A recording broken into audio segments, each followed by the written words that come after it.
আমি কি জানি বাবু, আমি ঘটের রোকন নিয়ে আছি। তোমাদের খুচরো বিক্রি তবিলে কি হয় না হয়। সব চোরের আড্ডা হয়েছে। ভাত কাপড় দিয়ে চোর পোষা। আজ ধরা পড়লে তাকে আমি জবাব দেবো, নয় 1 মাসের মাইনে কাটবো, এই বলে দিলাম। এদিকে আবার গদির কাজ চলে কি করে? কবিতা লিখে তার পেট ভরবে না দাদা, কি বলেন? হ্যাঁ, তা বটে।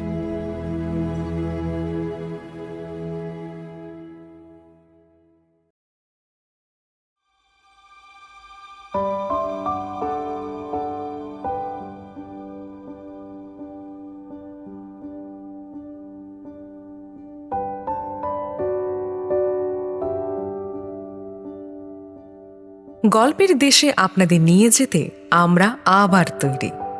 বিচিত্র এই দেশ, রোমাঞ্চ এবং রহস্যে ভরা। সাহিত্যের এক বিপুল সম্ভার নিয়ে আমাদের বিশেষ প্রয়াস দ্য ওয়ান্ডার ইন বুকশেলফ। থাকবে বাংলা ও বিশ্ব সাহিত্যের ঝুলি থেকে বাছাই করা কিছু গল্প। আর আমাদের আজকের গল্প বিভূতিভূষণ বন্দ্যোপাধ্যায়ের লেখা কবি কুণ্ডু মশাই। এর আগেও বিভূতিভূষণ বন্দ্যোপাধ্যায়ের অনেক গল্প ও উপন্যাস আপনারা আমাদের চ্যানেলে শুনেছেন। তার মধ্যে দেবযান, আদর্শ হিন্দু হোটেল অন্যতম। আজকের গল্পের সমগ্র চরিত্রে শুভ, গল্পের আর্টওয়ার্কের রূপ, সমগ্র পরিচালনায় আমি সমৃদ্ধি ও শুভ।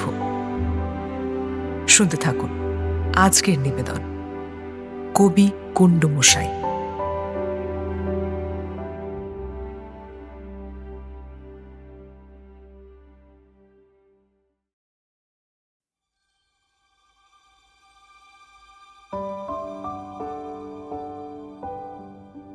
আজ 10 বছর পূর্বে এই ঘটনার প্রথম আরম্ভ। আমি খুব আশ্চর্য হয়েছি বলেই এই গল্প বলতে বসেছি। পুজোর সময় প্রত্যেক লেখকের কাছেই সম্পাদকের তাগিদ চায়, মশাই গল্প দেবেন একটা যত সত্তর হয়। এরা হলেন পেশাদার গল্প লেখক ও উপন্যাসিক। হাতে পয়সা না পেলে এদের মন ভার হয়ে ওঠে, লেখনীও বিরূপ হয়। গল্প আছে, টাকাটা পাঠিয়ে দেবেন। কেনই বা বলবেন না? লেখকদেরও তো খেয়ে পড়ে বাঁচতে হবে। খুব বড় একটা সাহিত্য সভায় বসে এই কথাটাই বড় মনে হয়েছিল। পত্রপুষ্প শোভিত তরুণদ্বার, মস্ত বড় মণ্ডপ, বহু বিশিষ্ট লেখক ও সাহিত্যামোদী জনগণের সমাগম, হাতুড় আপ্যায়নও যথেষ্ট। পল্লীগ্রামের অজ্ঞাতনামা কত কবিযশ প্রার্থী হতভাগ্যদের সঙ্গে আমার কতবার পরিচয় ঘটেছে, কিন্তু কোনো সাহিত্য সভায় তাদের স্থান হয়নি কোনোদিন। অথচ তাদের মধ্যে প্রকৃত কবিমন, কল্পনার উদার প্রসার, ছন্দের বা কোনো শব্দের সৌন্দর্য সম্বন্ধে জ্ঞান নিতান্ত দুর্লভ নয়। কিন্তু তাদের নেই কি তাও আমি জানি। তাদের নেই বর্তমানের উপযোগী বিষয় নির্বাচনের ক্ষমতা। তাদের দৃষ্টি 1290 সালের বাংলায় পড়ে আছে আজও। ভারতচন্দ্র রায় গুণাকরের দাশরথী রায়ের প্রভাব তারা আজও কাটিয়ে উঠতে পারেনি। সেবার গরমের ছুটিতে দেশে আছি।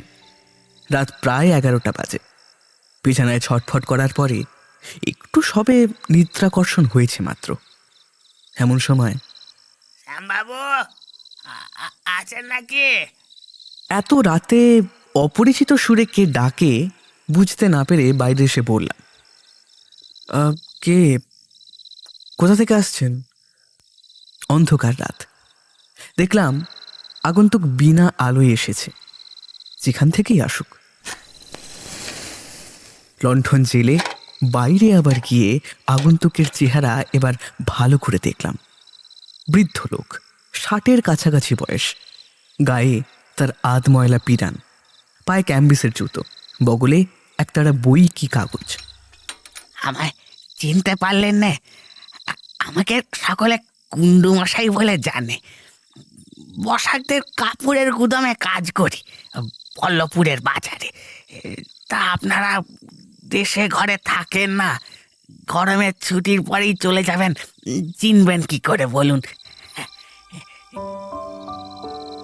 কথাটা সত্যি। দেশে থাকলে চিনতাম বই কি, দেশেরই লোক যখন। বললাম,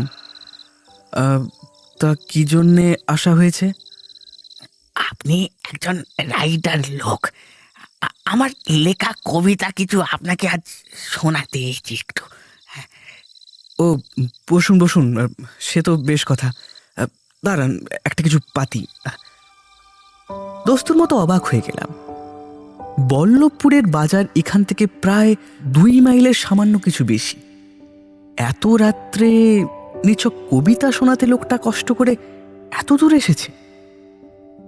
এমন ব্যাপার যে দেখিনি আদেও, এ কথা বললে ভুল হবে। জীবনে বার কয়েক এই প্রকৃতির মানুষের সঙ্গে আমার পরিচয় ঘটেছে এবং আমি এদের ভালোবাসি। এরা সরস্বতীর নিঃস্বার্থ সেবক। এরা যশ পায় না, অর্থ তো পাই না, লেখার নেশায় কেবলই লিখে যায়। যশের পরিবর্তে পায় অল্প শিক্ষিত জনসাধারণের ব্যঙ্গ আর বিদ্রুপ। তবু মদ ধরলে তাদের ছাড়া কঠিন হয়। তেমনি কঠিন হয়ে পড়ে লেখার বাতিক মাথায় একবার ঢুকলে তাকে তাড়ানো। এসবই আমি জানি। বললাম যে এ ধরনের লোক এর আগেও আমি দেখেছি। সুতরাং একেও যত্ন করে বসালাম। বাড়িতে থাকি আমি একা, দ্বিতীয় প্রাণী বলতে কেউ নেই, নতুবা একটু চা খাওয়ালে বড় ভালো দেখাতো। কুণ্ডুমশাই তার দপ্তর খুলে 3খানা মোটা খাতা বের করে পড়ে যেতে লাগলেন, অবিরাম, একটানা। এসব দলের লোকেরা তাই করে থাকে। আমি কতবার কত জায়গায় দেখেছি। মাঝে মাঝে আমার মুখের দিকে চেয়ে চেয়ে বলছিলেন, কেমন লাগছে শ্যামবাবু? হ্যাঁ, চমৎকার। আপনারা রাইটার লোক, আপনাদের ভালো লাগলেই। আচ্ছা, তারপর শুনুন, এটা ওই সুভদ্রা হরণ। একটানা চলছে আবৃত্তি স্রোত। রাত 12টা বেজে গেল। কুণ্ডুমশাই নাকের চশমা নামিয়ে আমার মুখের দিকে হাসি হাসি মুখে চেয়ে বললেন, কেমন? অর্থাৎ এটা আপনার ভালো লাগতেই হবে, উপায় নেই। পুনরায় বললাম, চমৎকার। এসব স্থলে এই জবাবই দিতে হয়, দেওয়াটাই নিয়ম, অভিজ্ঞতা থেকে জানি। আচ্ছা, এবার এটা শুনুন, বান রাজার প্রতি উষা। পুরাণ ভালো পড়া নেই। বললাম, বান রাজাকে? আমার মুখের দিকে বিস্ময়ের দৃষ্টিতে চেয়ে কুণ্ডুমশাই বললেন, বান রাজার কথা জানেন না? বান রাজার মেয়ে উষা, ওই দৈত্যরাজ বান। বাল্যকালে দৃষ্ট উষা হরণ নামের এক যাত্রার অভিনয় অস্পষ্টভাবে মনে পড়ল। বললাম, হ্যাঁ হ্যাঁ, সেই যুদ্ধ হলো, অনিরুদ্ধ টনিরুদ্ধ, উষা হরণ। আমার পৌরাণিক জ্ঞানের অবস্থা বোধ হয় কুণ্ডুমশাইয়ের মুখে ক্ষীণ হাসির রেখা সৃষ্টি করল। তিনি আবার পড়ে যেতে লাগলেন। 12:30, 1:45, 3-4টে কবিতা ইতিমধ্যে শেষ হয়ে গেলে কুণ্ডুমশাই এবার উঠবার জোগাড় করবেন বলে মনে হলো। আমার দিকে চেয়ে বললেন, দোকানের কাজ করি সারাদিন, ফুরসত পাইনি। আপনারা কলকাতায় থাকেন, রাইটার লোক, আপনাদের শোনালে মনটা একটু তৃপ্ত হয় আর কি। আর কাকে শোনাবো বলুন, সব মুখের দল। আপনি বুঝি কাপড়ের দোকানে কাজ করেন? হ্যাঁ, ওই খাতাপত্র লিখি। রাত 10টার সময় ছুটি পেয়ে খাওয়া দাওয়া সেরে তবে আপনার কাছে আসছি, একটু শুনিয়ে মনটা ভালো হয় আর কি। কতদিন থেকে লিখছেন? বাল্যকাল থেকে। পাঠশালায় যখন পড়ি, হাতের লেখার খাতায় কবিতা লিখতাম। গুরু মশাইয়ের কাছে বেদ খেতে হয়েছে সেই জন্য মশাই, এখনো তাই। কেউ বোঝে না। দোকানে যাদের সঙ্গে কাজ করি তারা সবাই আমাকে খুব মানে, ভয় করে চলে, ভাবে কবিতা লিখে এ মস্ত পণ্ডিত। যা লিখি তাই ভালো বলে। আমার তাতে তৃপ্তি নেই। যত গন্ধমুখর দল, ভালো বললি আর কি, আর মন্দ বললি আর কি। আমার হয়েছে ভাগ্যে প্রত্যেক দিন মশাই ওদের সঙ্গে কারবার, পরশিক নিয়ে রসের কারবার। আমার ভালো লাগে মশাই, বলুন দেখি আপনি? হ্যাঁ, আপনি রবি ঠাকুরের নাম শুনেছেন? শুনেছি বই কি মশাই। রবি ঠাকুর তো মস্ত বড় কবি। কোথায় যেন বাড়ি, যশোর না বীরভূম? কোনো কবিতা পড়েছেন তার? আগে না, সেটা পড়া হয়নি। কুণ্ডুমশাই বিদায় নিয়ে উঠলেন রাত 1টার সময়। এরপর আমার ছুটি ফুরিয়ে গেল। কলকাতায় কর্মকলা হলের মধ্যে কুণ্ডুমশাইয়ের কথাটা প্রায় ভুলেই গেলাম একরকম। বড়দিনের ছুটিতে 2 দিনের জন্য বাড়ি গিয়ে আবার তার সঙ্গে দেখা। তিনি যে দোকানে কাজ করেন সেই দোকানের মালিক ও অঞ্চলে একজন বিশিষ্ট ধনী, জাতিতে তাঁতি, ইউনিয়ন বোর্ডের প্রেসিডেন্ট। তবে লেখাপড়া তেমন কিছু জানেন না। লোকটি সচ্ছল, রায় সাহেব খেতাব পেয়েছেন। রায় সাহেবের বাড়ি কি একটা কাজ উপলক্ষে আমিও নিমন্ত্রিত, আর সেখানেই কুণ্ডুমশাইয়ের সঙ্গে আমার পুনরায় সাক্ষাৎ। নিমন্ত্রিত ব্যক্তিদের পান বিড়ি বিতরণে তাকে ব্যস্ত দেখা গেল। আমি একবার বললাম, কি কুণ্ডুমশাই, ভালো তো? আমার দিকে চেয়ে তিনি একবার মাত্র হাসলেন। ব্যস্ত বলে আমার সঙ্গে কথা কইবার সুযোগ তার তখন তেমন হলো না। কুন্ডু মশাই, আর চা দেওয়া হয়েছে কিনা সকলকে দেখুন একবার বাইরে গিয়ে। আহারাদির পরে দেখি সদর দরজায় কুণ্ডুমশাই দাঁড়িয়ে। কাল বাড়ি থাকবেন নাকি? হ্যাঁ, থাকবো। কাল যাব আপনার কাছে। নিশ্চয়ই আসবেন। লেখাটেখা কিছু আছে নাকি? অনেক লিখে ফেলেছি, তারপর শোনাবো। কিন্তু বিশেষ কার্য উপলক্ষে তার পরের দিন আমাকে চলে যেতে হলো অন্যত্র। কুণ্ডুমশাইয়ের কবিতা শোনবার সুযোগ সেবার আমার হয়নি। প্রায় 1 বছর পরে আবার দেশে ফিরেছি। বর্ষাকাল, পথে ঘাটে 1 হাঁটু জলকাদা।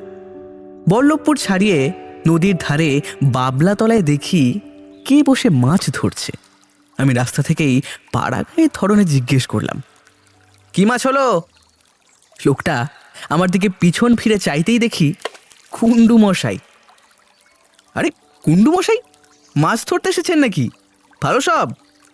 কুণ্ডুমশাই আমায় দেখে সসম্ভ্রমে উঠে দাঁড়িয়ে 2 হাত জড়ো করে বললেন, এত প্রণাম। এই আসছেন বুঝি? হ্যাঁ হ্যাঁ, তা মাছ পেলেন? আগে মাছ ধরছি না তো, এই একটু বসে বসে, মানে একটু একটু লিখছি আর কি। কৌতূহল হওয়াতে রাস্তা ছেড়ে এগিয়ে গিয়ে দেখি কুণ্ডুমশাই ভিজে ঘাসের ওপর কাঁচা ডালপালা ভেঙে পেতে বসেছিলেন। পাশেই একখানা মোটা পুরনো রোকর কি খতিয়ান খাতা, একটা স্বরের কলম ও পাঠশালার ছেলেদের মতন দড়ি বাঁধা দোয়াত, যাতে ঝুলিয়ে নিয়ে যাওয়া যায়।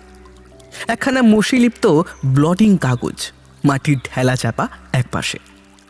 বাহ, এই যে কবিকুঞ্জ বানিয়ে তুলেছেন দেখছি। আজ আর দোকানে যেতে ভালো লাগলো না।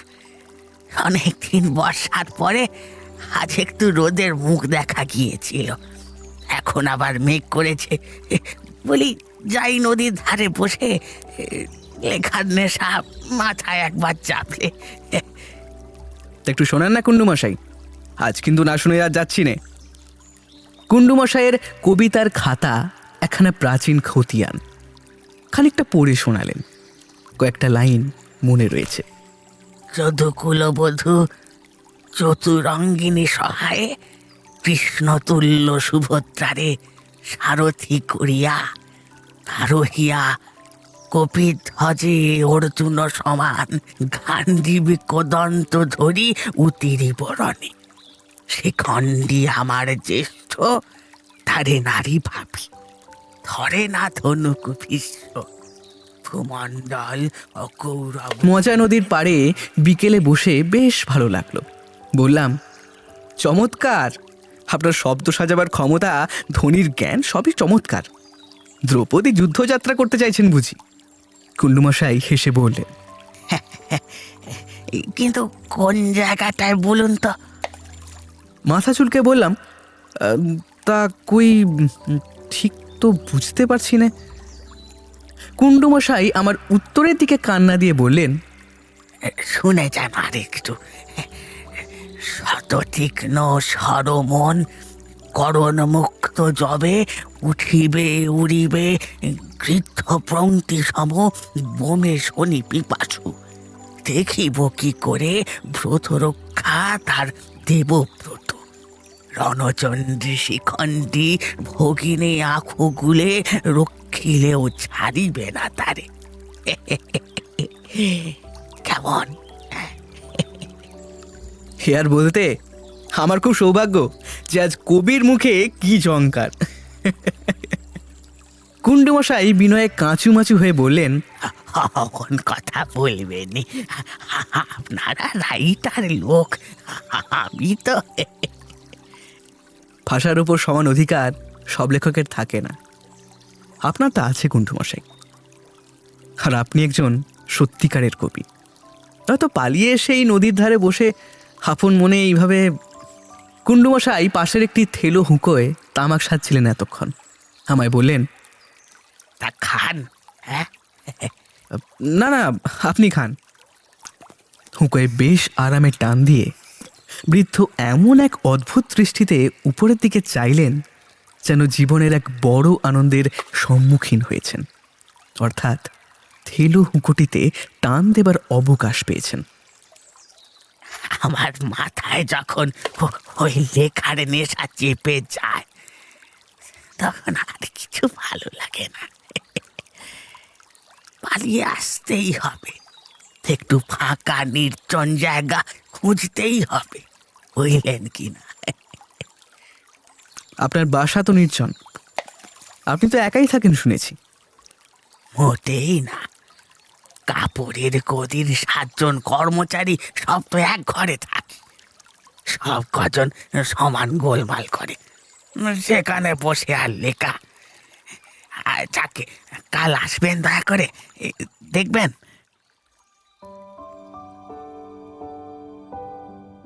পরদিনই কুণ্ডুমশাইয়ের বাসায় গেলাম। কুণ্ডুমশাই একবর্ণ অতিরঞ্জিত বলেননি। বসাক্তের কাপড়ের গদির পেছনে অতি অন্ধকার, প্রায় জানলাবিহীন নাতি ক্ষুদ্র একটা ঘরে 4খানি সরু সরু তক্তপোষ পাতা। প্রত্যেক তক্তপোষে কাপড়ের গাঁট বাঁধা চট আগে পেতে তার উপর অতি মলিন শয্যা বিস্তৃত। বালিশগুলো থেকে চিমটি কাটলে তেল আর ময়লা ওঠে। ঘরে আড়াআড়ি অনেকগুলো দড়ি টাঙানো, তাতে ময়লা ও আধ ময়লা লুঙ্গি, নহাতি কাপড়, সেলাই করা পুরনো কাপড় ছড়িয়ে দেওয়া। একটা তক্তপোষের তলায় একটা কেরোসিন কাঠের বাক্সের ওপর একজোড়া নতুন বাদামি রঙের ফিতে আটা জুতো সযত্নে তোলা। দেওয়ালে পেরেক দিয়ে আটা বিবর্ণ পুরনো খবরের কাগজ, তার উপরে কাঠের ছোট আলনায় 2-1টা ছিটের কফ আটা কামিজ, কোনোটায় কুষ্ঠিয়ার ছিটের একটা আলোয়ান। সমস্ত ঘরটা স্থূলত্ব, নোংরামি, কুৎসিতা, রুচিহীনতার একখানি সুস্পষ্ট ছবি। একপাশে তক্তপোষে জোনাচারেক লোক বসে তাস খেলছে, কারো গা খোলা, কারো গায়ে আধ ময়লা গেঞ্জি। আমার প্রশ্নের উত্তরে একজন বললে কুণ্ডুমশাই গদি থেকে ফেরেননি। একজন কুণ্ডুমশাইয়ের খাটখানা আমার দিকে এগিয়ে দিলে তার বালিশ তত অধিক ময়লা, উপরন্তু একটা ফুটো দিয়ে তুলো বেরিয়ে এসেছে। কিছুক্ষণ বসার পরে তাস খেলোয়াড়দের হর্ষধ্বনি ও চিৎকার আমার নিকট অসহ্য মনে হওয়ায় আমি বাইরে যাব ভাবছি, ঠিক এমন সময় কুণ্ডুমশাই ঘরে ঢুকলেন। ও দাদু, তোমার ইলিশ মাছ সব কানু খেয়ে নিল, এই দেখো। বক্তা মুখে পুড়ে দেবার অভিনয় করে ব্যাপারটা বোঝালে। এত দেরি হলো কেন? বাবুর হাতে নাকানি চওয়ানি খেয়েছো কেমন বলা? আমার দিকে চেয়ে কুণ্ডুমশাই বললেন, আপনি যে এখানে আসবেন তা তো ভাবিনি। বসুন বসুন, আমি চারটি খেয়ে চলে আসি। একটু ছুটি পেলাম এতক্ষণে, কত খিদে পেয়েছে। আসলে বেলা 2:30 উত্তীর্ণ প্রায়। ক্ষুধার্ত বৃদ্ধকে আমি একটুও দেরি করতে দিলাম না। বললাম, যান যান, শীঘ্রই যান, আহার করে আসুন। কুণ্ডুমশাই চলে গেলে আমি তাস খেলুড়েদের উদ্দেশ্য করে বললাম, বলছি এখানে খাওয়া হয় কোথায়? এই তো ঘরের পর উঠোন, তার ওদিকে রান্নাঘর। গদি ঠাকুর আছে, সেই রাধে। কিরকম খাওয়ায়? সে কথা আর ওঠাবে না দাদা। ওই উড়সুনি ডালের জল, এই এতটুকু কয়রা মাছ কি টিটপুটির ঝোল, একটা লাল ডাঁটা দিয়ে কুমড়ো দিয়ে খ্যাট খ্যাট, ওই মানুষের ঝুঁকি নয়। আরে পরের পয়সা খেতে আমার কত দেবে বল? ওই যা পাচ্ছই ঢের। কুণ্ডুমশাই পরিতৃপ্তির সঙ্গে আহার করে এলেন। তার মুখ দেখেই তা বুঝতে পারা গেল। তারপর কাপড়ের গাঁট বাঁধা চটের উপর তার শ্রান্ত দেহ প্রসারিত করে আমার দিকে চেয়ে বললেন, এখানে এসে বসুন, বসুন বসুন। চলুন না, দিঘির ধারে গিয়ে একটু বসা যাক। আজ আর ছুটি নেই বাবু। কলকাতা থেকে মহাজন আসবে এই ট্রেনে। হিসেব ঠিক করে দিতে বলেছেন বাবু। ও গোষ্ঠ, পাইকারি মালের ফিরিস্তিগুলো একটু করে ফেল গিয়ে। বসে তাস পিটেলে তো চলবে না বাবা। এমন সময়ে হঠাৎ হল্লা ও হাসি মন্ত্রমুগ্ধবৎ থেমে গেল। রায় সাহেব ঘনশ্যাম বসাকের স্থূল চিক্কণ সুখাদ্য পরিপুষ্ট দেহ দড়ির কাছে দেখা যেতেই তাস খেলোয়াড়দের কজন এবং কুণ্ডুমশাই তড়াক করে চৌকি থেকে উঠে দাঁড়িয়ে পড়লেন। এত গোলমাল কিসের কুন্ডু মশাই? ঘরের মধ্যে সকলের অবস্থা তখন হঠাৎ হেডমাস্টার স্কুলে ঢুকলে কোলাহলরত স্কুলের ছাত্রদের মতো। সবাই যেন পাষাণ মূর্তির মতন একদমে জমে গেল। আমাকে ঘরের মধ্যে দেখতে পেয়ে রায় সাহেব বললেন, এই যে শ্যামবাবু যে, আপনি এখানে? একটু কুণ্ডুমশাইয়ের সঙ্গে দরকার ছিল। কুন্ডু মশাইয়ের সঙ্গে আপনার বনবে ভালো। কুন্ডু মশাই শুনেছি কবিতা টবিতা লেখেন। মানে লোকটা ছিল ভালোই, কিন্তু ওর মাথায় কি পোকা আছে। থাকে থাক, হট করে একদিন দেখি গদিতে নেই। কোথায় গেল? বসে নাকি কোথায় কবিতা লিখতে গেছে। এদিকে আবার গদির কাজ চলে কি করে? কবিতা লিখে তার পেট ভরবে না দাদা, কি বলেন? হ্যাঁ, তা বটে। যাও সব গদিতে যাও। এখানে হল্লা করবার জন্য তোমায় রাখা হয়নি, আর কবিতা লেখবার জন্য নয়। যাও। গুন্ডু মশাই, মহাজনের দেনা পাওনার হিসাবটা বলো, 5টার মধ্যে ঠিক করে ফেলতে হবে গিয়ে। যাও সব। নিজেরা থাকে অথচ ঘর দর বিছানাপত্র কি নোংরা করেই রেখেছে। যত সব। সতীশ, 10 গোড়া বুলন শাড়ির 1 জোড়া কাল হিসেবের খাতায় ওঠেনি কেন? সে কি বাবু, 10 গজা ফুলন শাড়ি কালকে বিক্রি করলে? ও কুন্ডু মশাই, জানেন? আমি কি জানি বাবু, আমি ঘটের রোকন নিয়ে আছি। তোমাদের খুচরো বিক্রি তবিলে কি হয় না হয়। সব চোরের আড্ডা হয়েছে। ভাত কাপড় দিয়ে চোর পোষা। আজ ধরা পড়লে তাকে আমি জবাব দেবো, নয় 1 মাসের মাইনে কাটবো, এই বলে দিলাম। রায় সাহেব চলে গেলেন। এই হলো কুণ্ডুমশাইয়ের প্রতিদিনের জীবন। এই অত্যন্ত স্থূল আবহাওয়ার মধ্যে একটি কবিপ্রাণ কিভাবে শ্বাস প্রশ্বাস নিতে পারে তা আমার অভিজ্ঞতায় লেখা নেই। কুণ্ডুমশাইয়ের এই বয়সেও যে সজীবতা অত্যন্ত প্রত্যক্ষ ও পরিস্ফুট, ছাইপাঁশ আহারেও তার যে তৃপ্তি, এত হট্টগোল ও অপমানের মধ্যেও তার যে আনন্দ, এসবের জন্য সমজদার লোকমাত্রই তাকে হিংসে না করে পারবে না। তার সঙ্গে আমার দেখা সাক্ষাৎ আর অনেক দিন হয়নি। এর প্রায় 5 বছর পরের কথা। অন্য জায়গায় কাজ করি বলে দেশে আসা ঘটেনি অনেকদিন। দেশের বাড়িঘর ভেঙে গিয়েছিল, মিস্ত্রি লাগিয়ে মেরামত করছি। এমন সময় এই যে শ্যামবাবু, প্রাতঃ প্রণাম। চেয়ে দেখি কুণ্ডুমশাই আরো বৃদ্ধ হয়ে গিয়েছেন। মাথায় আর এক কাছাও কাঁচা চুল নেই, সেই পুরনো ধরনেই বেনিয়ান গায়ে। কি ব্যাপার কুণ্ডুমশাই, ভালো আছেন? খবর কি? বাবু পাঠিয়ে দিলেন, আপনি বাড়ি করবেন, ওই চুন সিমেন্ট নেবেন আমাদের নতুন আড়ত থেকে, দর সস্তা। ও, কে ঘনশ্যাম বাবুরা চুনের আড়ত খুলেছেন বুঝি? হ্যাঁ, ওই চুন সিমেন্ট আর মগরার বালি। বেশ বেশ, আচ্ছা বসুন। না, আর বসবো না। অনেকক্ষণ বেরিয়েছি বাড়ি থেকে। তা কবিতা লেখা হয় নাকি আজকাল? আপনি আছেন তো এখন, আসবো একদিন।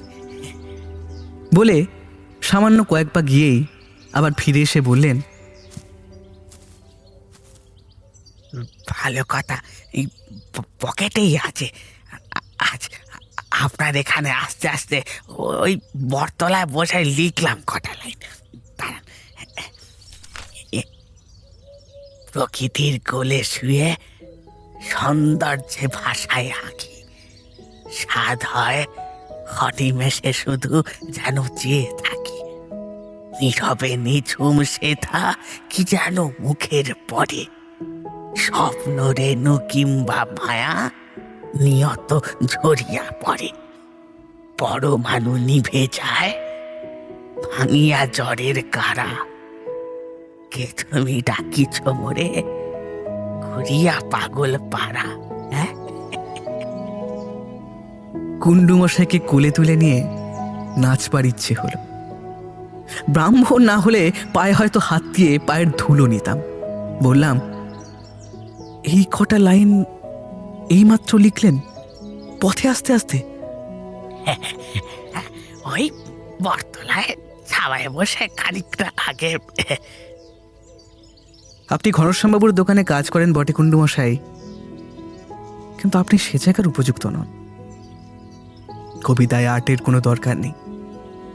আপনার মনের আনন্দের অনুভূতিকে যে আপনি ধ্বনি ও ঝংকারের মধ্যে দিয়ে প্রকাশ করেছেন এবং সফল হয়েছেন, সেইটাই বড় কথা।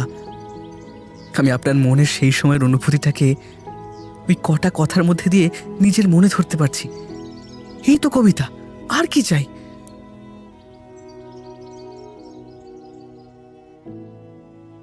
চুন কিনতে গিয়ে রায় সাহেবের দোকানে বসলাম খানিকটা। মস্ত বড় গদি, লোকজন খাটছে, নানারূপ ব্যবসাদারি শব্দ ও বোল উত্থিত হচ্ছে। পাইকারি ক্রেতাদের বড় বড় ভিড় লেগেছে, ছমছম টাকার শব্দ উঠছে। এদিকে গদির একপাশে আনকোড়া টাটকা 10 টাকার নোট তারাবন্দি হচ্ছে। ঘনশ্যাম বাবুকে একপাশে বসে থাকতে দেখে কাছে গেলাম। গত 5 বছরে রায় সাহেবের বয়স যেন 15 বছর বেড়েছে। আমায় বললেন, আসুন আসুন, বসুন শ্যামবাবু, অনেকদিন দেখিনি। ভালো আছেন?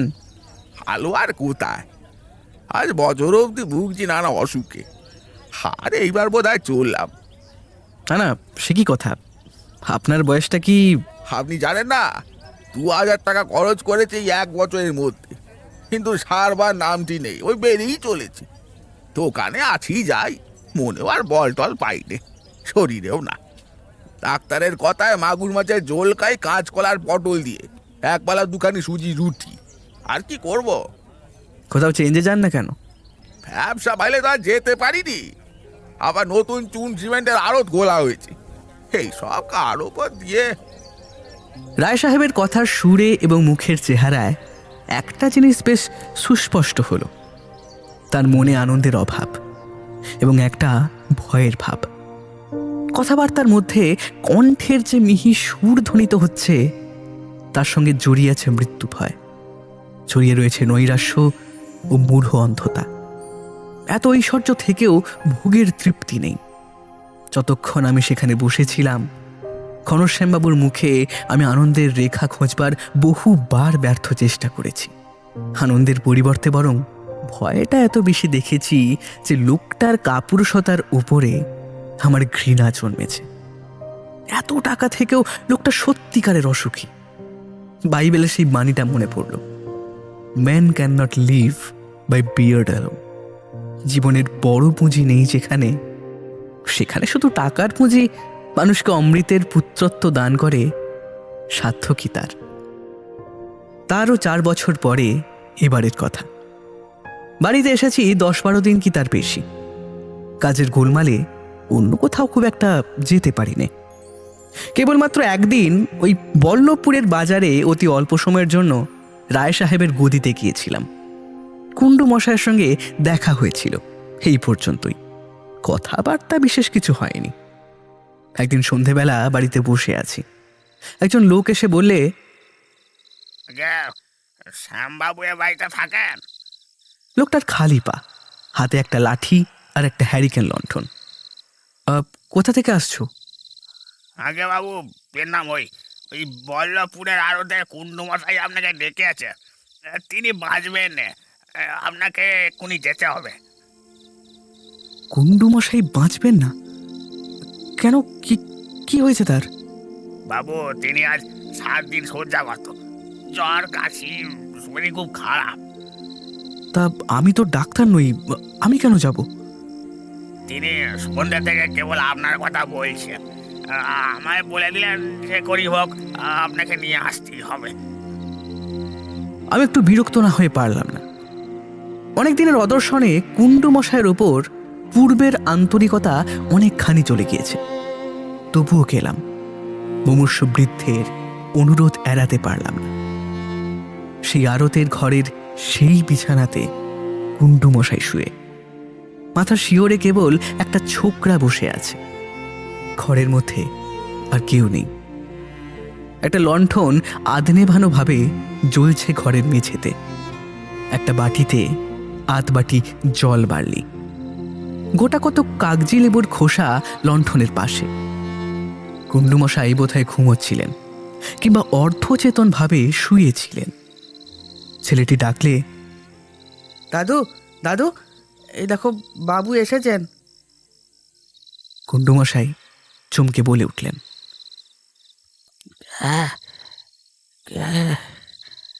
ওই সেই বাবু এসছেন। ততক্ষণ আমি গিয়ে সামনে দাঁড়িয়েছি। কুণ্ডুমশাই হাতের ইঙ্গিতে আমাকে বসতে বললেন। আমি বিছানার একপাশেই বসে পড়লাম। কি হয়েছে কুণ্ডুমশাই, জ্বর নাকি?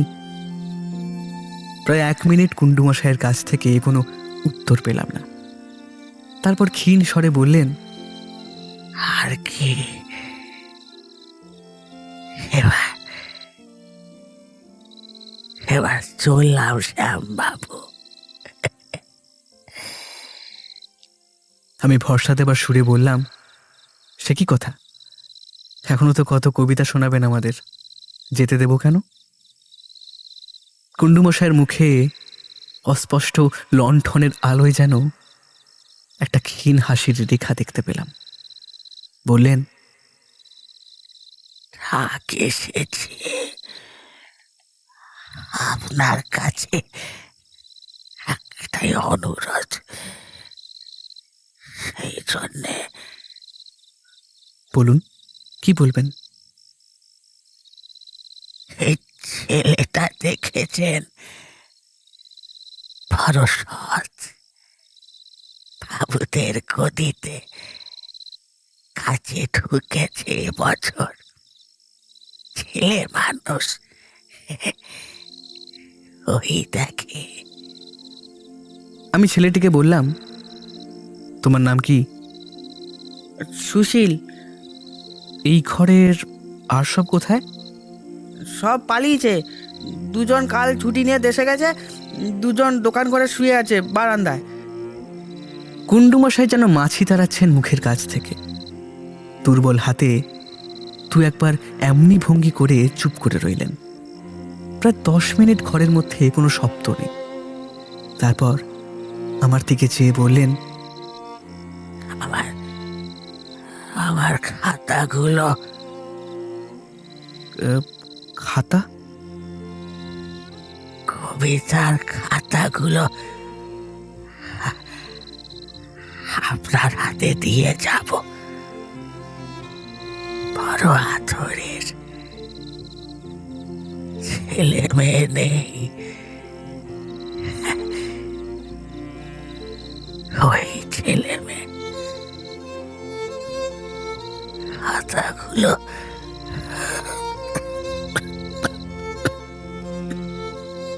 থেমে থেমে যেন হাঁপাতে হাঁপাতে কুণ্ডুমশাই কথাগুলো শেষ করলেন। ব্যস্ত হবেন না, স্থির হয়ে শুয়ে থাকুন। আচ্ছা, সে হবে। সেগুলো কোথায়?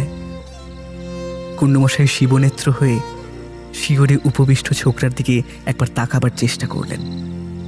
ছেলেটি তখনই নিজের থেকে বললে, উনি আমায় সন্ধ্যাবেলা বলেছিলেন গুছিয়ে রাখতে। ওর তরঙ্গ থেকে বের করে রেখেছি।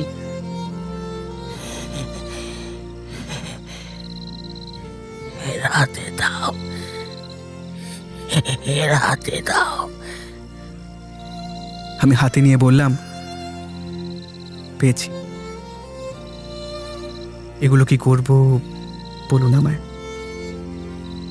খাবার 3-4 মিনিট কেটে গেল। রোগিণীর উত্তর। তারপর আমার হাতে তার দুর্বল হাত তুলে দিয়ে বললেন, আপনার কাছে যত্ন করে রেখে দেবেন। ওদের যত্ন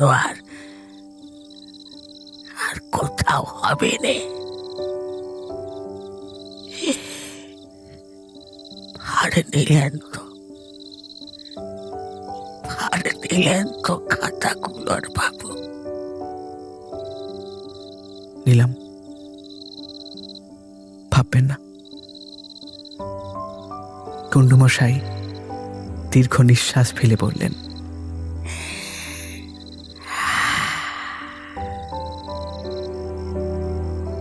আর কোনো ভাবনা নেই।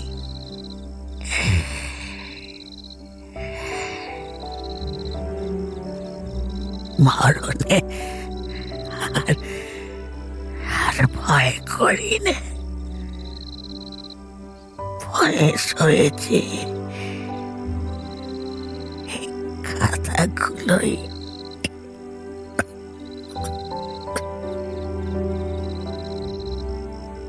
শেষের দিকে কথাগুলো যেন কুণ্ডুমশাই আপন মনেই বললেন। এই তার শেষ কথা।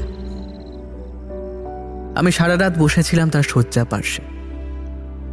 রাত্রি শেষে কুণ্ডুমশাই মারা গেলেন।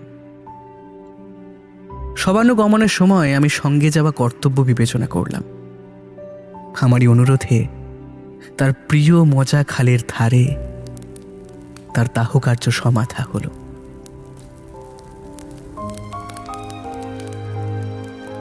চিতার উপর আমি আমার নিজের হাতে বন্য ছোট গোয়ালে লতার ফুল নিকটবর্তী ছোপ থেকে তুলে এনে ছড়িয়ে নিলাম।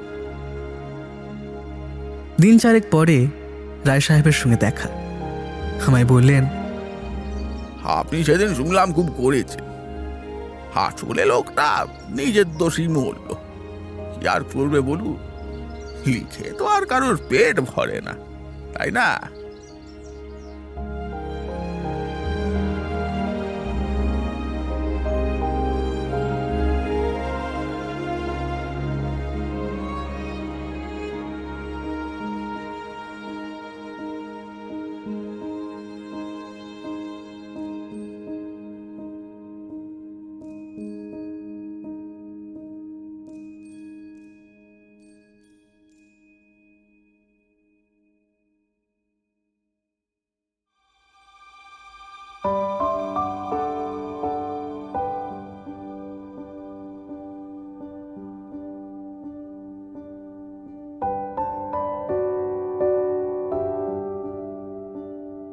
শুনলেন আজকের নিবেদন বিভূতিভূষণ বন্দ্যোপাধ্যায়ের লেখা কবি কুণ্ডুমশাই।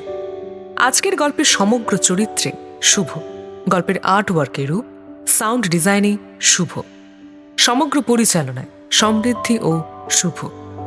আজকের গল্পটি শুনে ভালো লেগে থাকলে অবশ্যই লাইক ও শেয়ার করুন এবং আমাদের চ্যানেলকে সাবস্ক্রাইব করুন। আপনাদের বিভিন্ন মতামত আপনারা কমেন্ট করেও আমাদের জানান।